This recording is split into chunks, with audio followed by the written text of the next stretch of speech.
नमस्कार मेरे प्यारे मित्रों, स्वागत है आप सबका इस नए वीडियो में। इस वीडियो में हम सीखने वाले हैं एक महत्वपूर्ण निबंध बिल्कुल सरल भाषा में। केवल आपको ध्यान से वीडियो को देखना है, समझना है। इसको हमने सरल शब्दों में और छोटी छोटी हेडिंगों में तैयार किया है, जिसके लिए आप देख सकते हैं। सबसे पहले आपको ब्लैक पेन से इस तरह से हेडिंग डालनी है। फिर उसके बाद में आप लिखना स्टार्ट करेंगे रूपरेखा। लेकिन हाँ, इतना ध्यान रखना है, जो मैंने रेड पेन यूज किया है ये आपको रेड पेन यूज नहीं करना है। आपको केवल ब्लैक पेन और नीला पेन ही यूज करना है। तो आप सबसे पहले ऐसे लिखेंगे रूपरेखा। आप कोई भी निबंध लिखते हैं तो सबसे पहले आपको उसकी रूपरेखा लिखना बहुत ज़रूरी होता है। जिस प्रकार से हमने यहाँ लिख कर बताया है, देख सकते हैं। आप लिखेंगे नंबर 1 प्रस्तावना, नंबर 2 बेरोजगारी का अर्थ, नंबर 3 बेरोजगारी के कारण, नंबर 4 बेरोजगारी को रोकने के उपाय, नंबर 5 उपसंहार।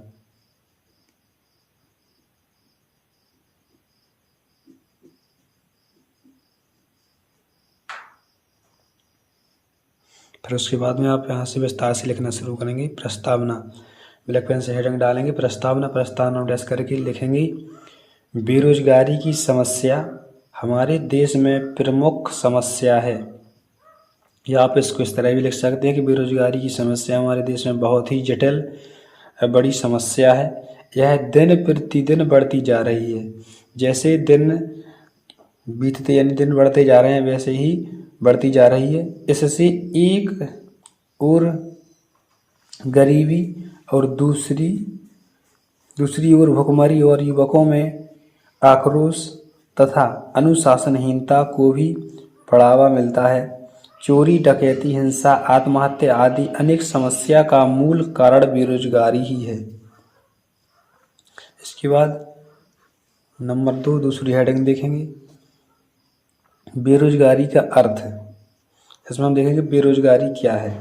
तो जब कोई योग्य व्यक्ति मतलब जो काम करने के योग्य है, जब कोई योग्य व्यक्ति काम करने के लिए इच्छुक प्रचलित मजदूरी पर तैयार हो जाता है।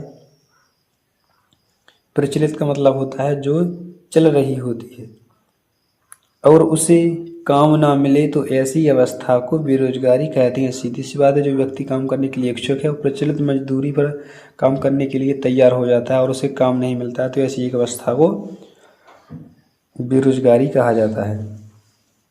बच्चे, बूढ़े, अक्षम मतलब जो सक्षम नहीं है, एवं अपंग व्यक्तियों को बेरोजगारों की श्रेणी में नहीं रखा जा सकता है।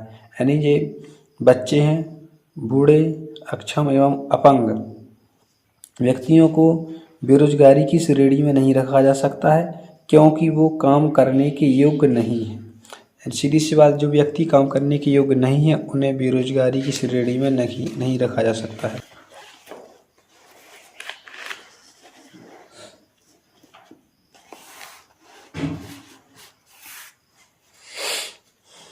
अब देखेंगे बेरोजगारी का कारण। बेरोजगारी के कौन कौन से कारण हैं जिनके कारण यह समस्या उत्पन्न होती है।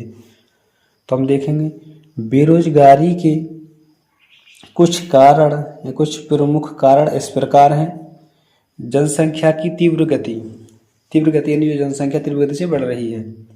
जनसंख्या की तीव्र गति से वृद्धि, शिक्षा का अभाव यानी शिक्षा की कमी, वैज्ञानिक उपकरणों का अधिक मात्रा में उपयोग, अनेक प्रकार की मशीनों का निर्माण, भारी संख्या में शरणार्थियों का आगमन, यानी जो बाहर से अन्य देशों से लोग आते हैं उनको बोला जाता है शरणार्थी। भारी संख्या में शरणार्थियों का आगमन, मानसून की अनियमितता, श्रम की मांग एवं पूर्ति से असंतुलन एवं सरकारी नौकरी में कमी इत्यादि। यानी ये कुछ कारण बताए गए हैं बेरोजगारी के, जिनके कारण बेरोजगारी उत्पन्न होती है। अब इसके बाद में देखेंगे बेरोजगारी को रोकने के उपाय। यानी वे कौन से उपाय हैं जिनके द्वारा बेरोजगारी को हम कुछ हद तक कम कर सकते हैं। बेरोजगारी को दूर करने के लिए निम्न तरीके अपनाना चाहिए। जनसंख्या वृद्धि पर नियंत्रण, परिवार नियोजन को विस्तारित करना, शिक्षा को विकसित करना, कुटीर उद्योगों का विकास करना, देश में व्यापक स्तर पर औद्योगिकीकरण शुरू करना, कृषि के विकास के साथ पशुपालन, मुर्गी पालन को विकसित करना, सड़कों का निर्माण, रेल परिवहन का विकास, पुल निर्माण, मनरेगा को सुचारू रूप से चालू रखना इत्यादि। यानी जे निम्न कारण हैं जिनके द्वारा हम बेरोजगारी को कुछ हद तक कम कर सकते हैं। इसके बाद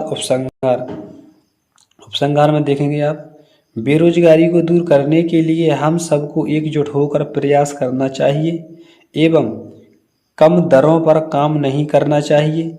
हमें स्वयं का छोटा धंधा शुरू करके लोगों को रोजगार देना चाहिए